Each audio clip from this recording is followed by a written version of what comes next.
Welcome, everybody, and Happy New Year. We made it to 2026. I'm Sonia from Celestia Astrology, and I'm here for Sophia Kairos, our astrology collective. And thank you for joining me as we step into the very first week of 2026.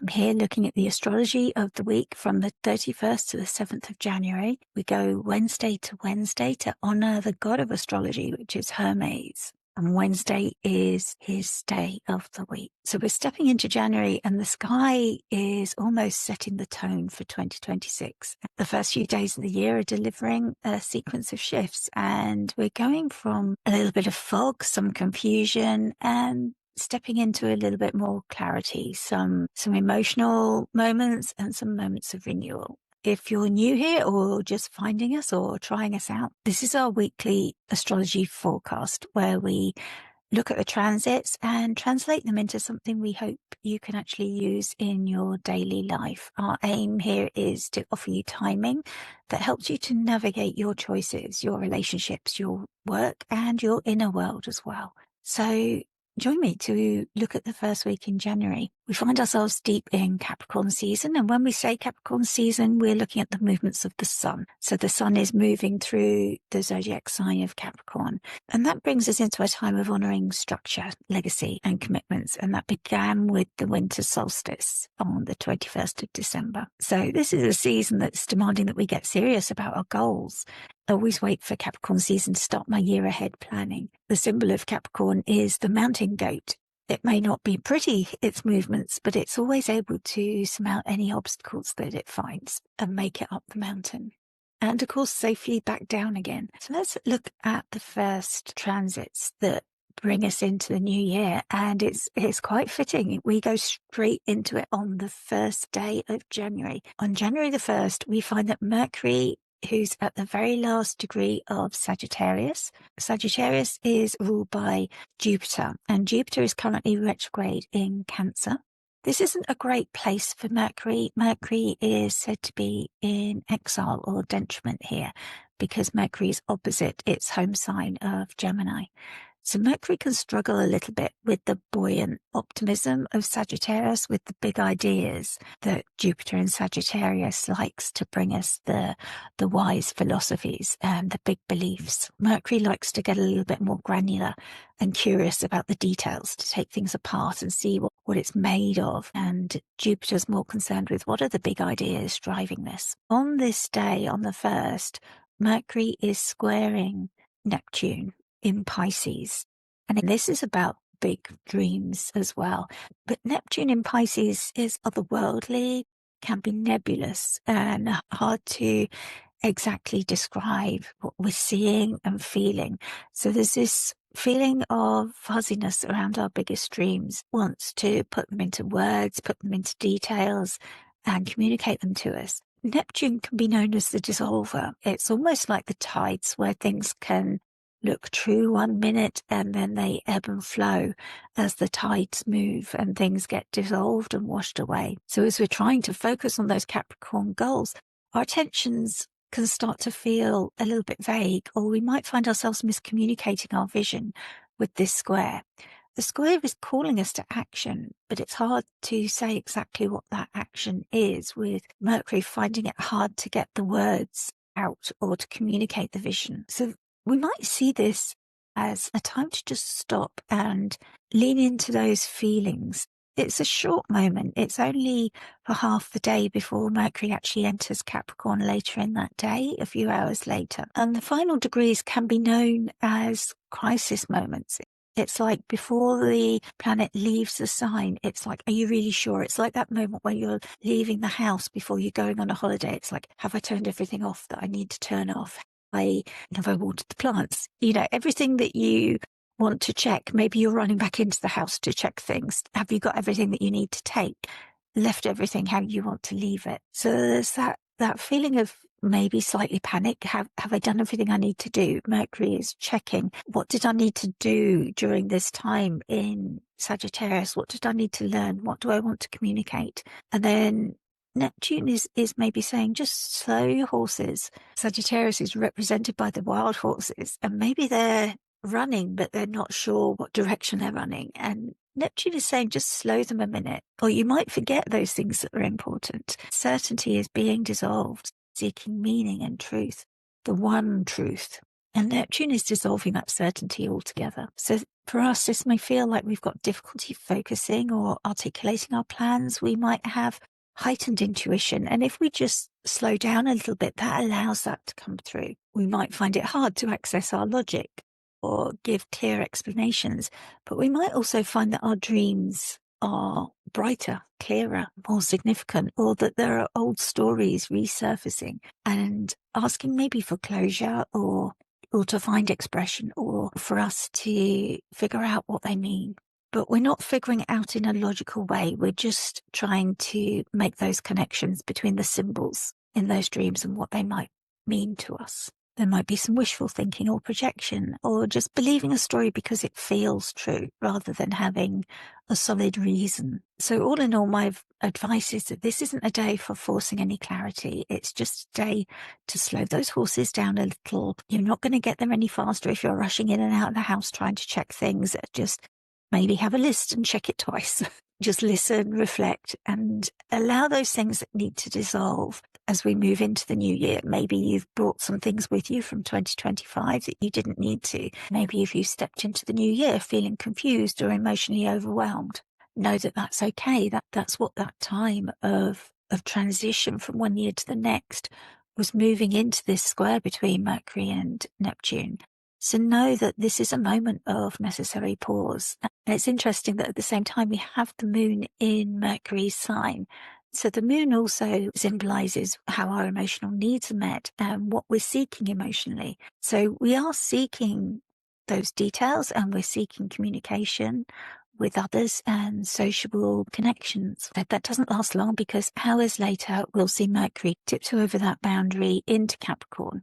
And it won't be alone. It was the last one to make that connection and to make that square to Neptune, and before that to Saturn. And then it joins this stellium, which can bring a focus of energy. So we've already got Venus, the Sun, and Mars in Capricorn. And you can see how close and tight they are.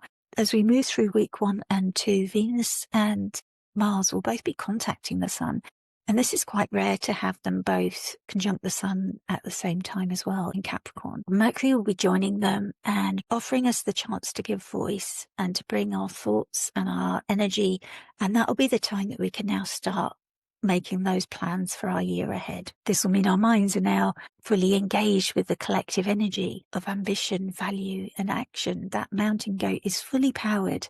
So in Sagittarius, that thinking was abstract, philosophical, concerned with the big ideas. And in Capricorn now, it's going to be more strategic and disciplined and focused, because Capricorn is an earth sign. So it's concerned with the tangible. So our thoughts are now focused on tangible results for the year ahead. So this is a great time to get your diary or your plans organized, to think about your budgets or your long-term plan for the year. What mountain do you want to climb this year? And we go from this very strategic, very clear thinking that's ruled by Saturn. And we see that Saturn is very close to Neptune, but in Pisces, it's concerned with our dreams, our hopes, wishes. It's in another Jupiterian sign and a watery sign, an emotional sign. But Saturn has a sextile to Capricorn. So Saturn is able to look after those planets and bring opportunities through to them. So that's good for Saturn to be able to help those planets to function well. And then on the 3rd, things turn a little bit more emotional, away from the clear strategic thinking of Capricorn. And we're looking at really going into our feels, looking at friendships and protection, themes of nurturing and care as we reach the full moon in Cancer. As in the decan of Cancer too, here at 13 degrees. And that is happening at 10 a.m. in the morning in universal time. Full moons are like culminations. The moon is very bright in the sky, and it will appear even brighter because at the moment Jupiter is visible, very bright in the sky. So if you look up in the sky on the night, you'll see the bright moon, and you'll also be able to see right next to it a bright Jupiter.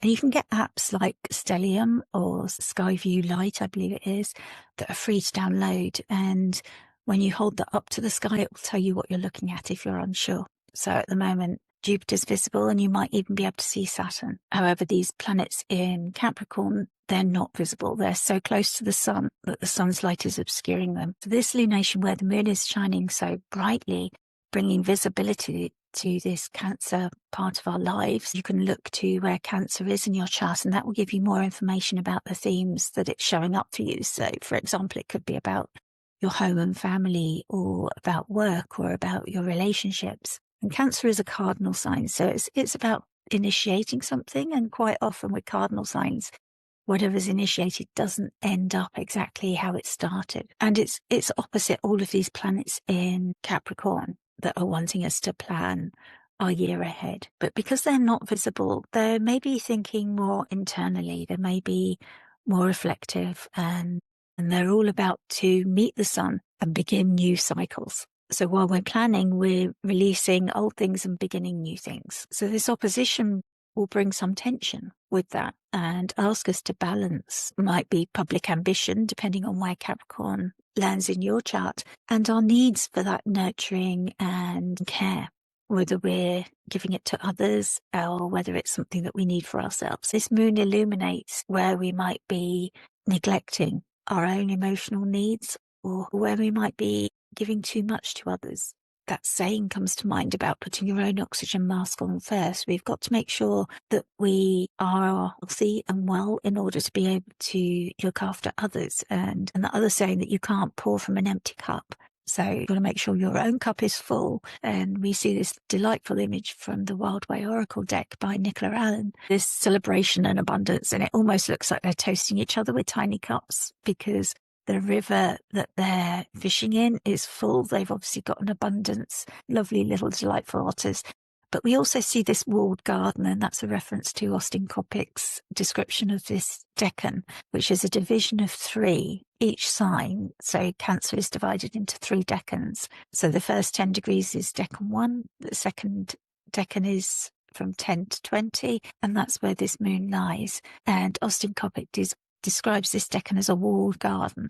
So we see this wall running around the garden that these otters are in, and that's providing protection and safety. So this abundance that they're experiencing is within this protective environment and safety, but we see how everything is safe and calm and all is well within that area. So this is a really lovely decan.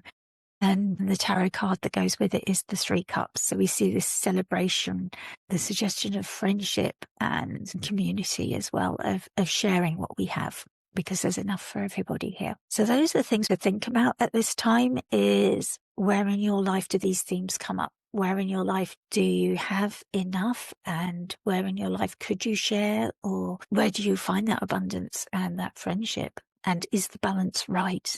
Have you got that balance? Because that's what that question is being asked with that tension between the planets in Capricorn. Is there too much of the Capricorn planning and hard work and overcoming obstacles? Or is there too much of the nurturing and the caring? And this full moon will illuminate some of that and help us figure out where we can adjust a little bit, just to make sure that our inner security and our personal nourishment is reinforced, and that will help us then to reach out to others. And it's interesting as well that the co-rulers of this decan are Mercury and Mars.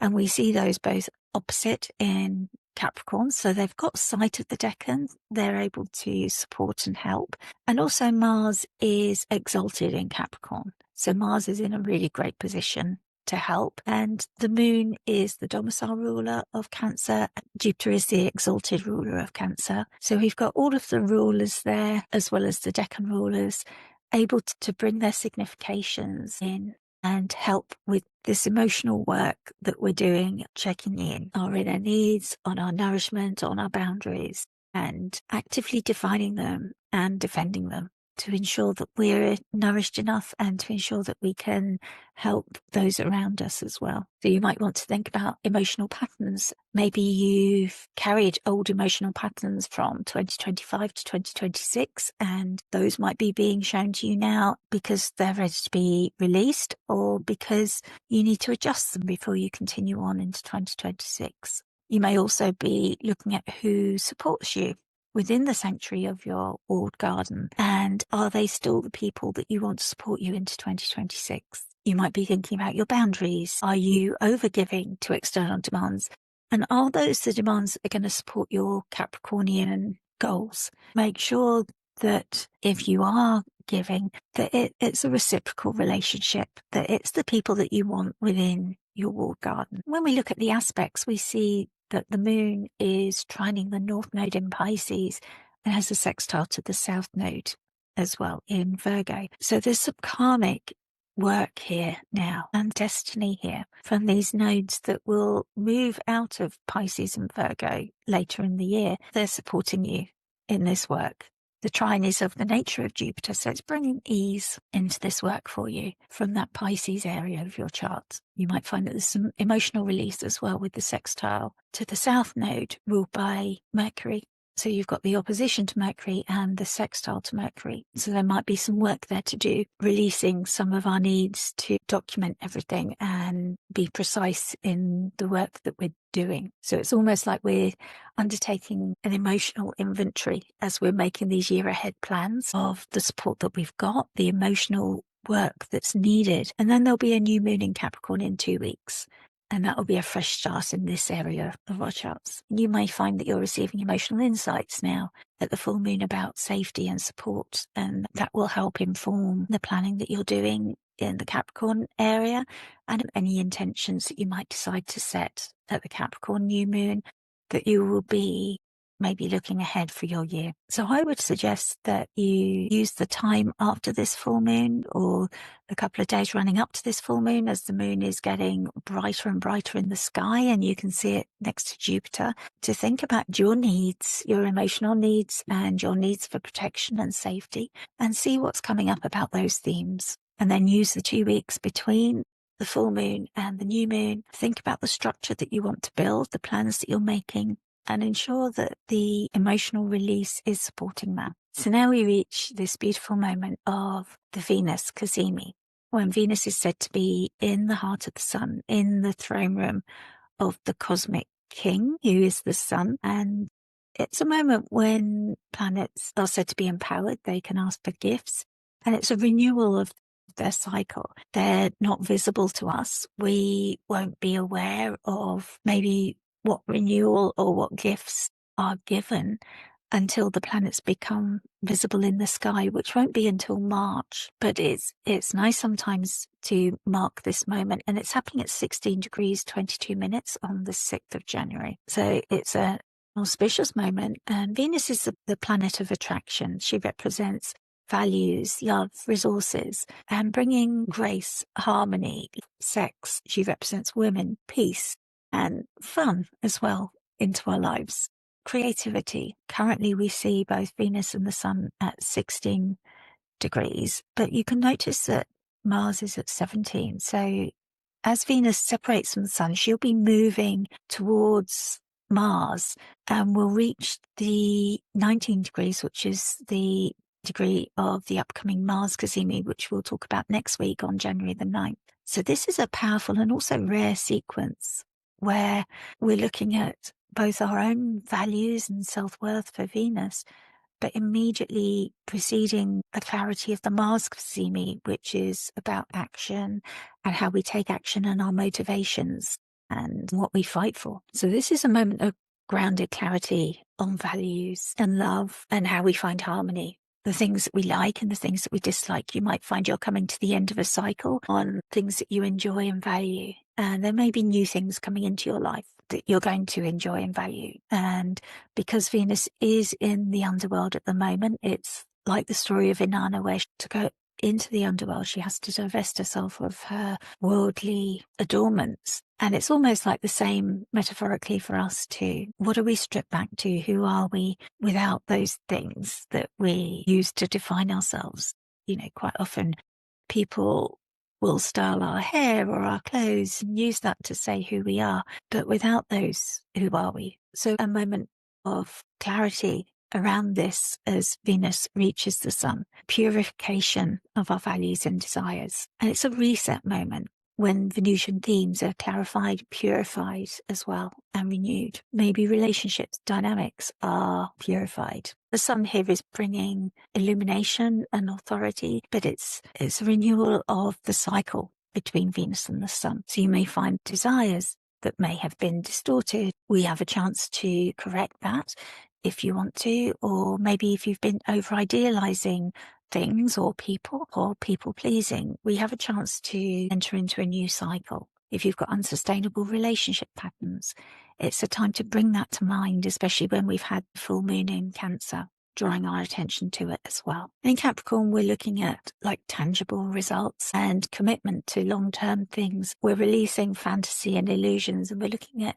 integrity and long-term values over short-term gratification. So maybe seeking honest relationship decisions and recommitting to the values that matter to you and realigning those values. And are they aligned with your plans in the other areas of your life? A shadow side to watch for Venus in Capricorn could be a coldness that's masquerading as maturity. Sometimes with Saturn ruling this sign, there can be an appearance of distance, or emotions can be shown through practical matters. There could be a fear of vulnerability or of displaying the emotions. So it's a good moment for, like in the same way that a marriage ceremony, you might renew your vows, but do you want to renew your vows to yourself?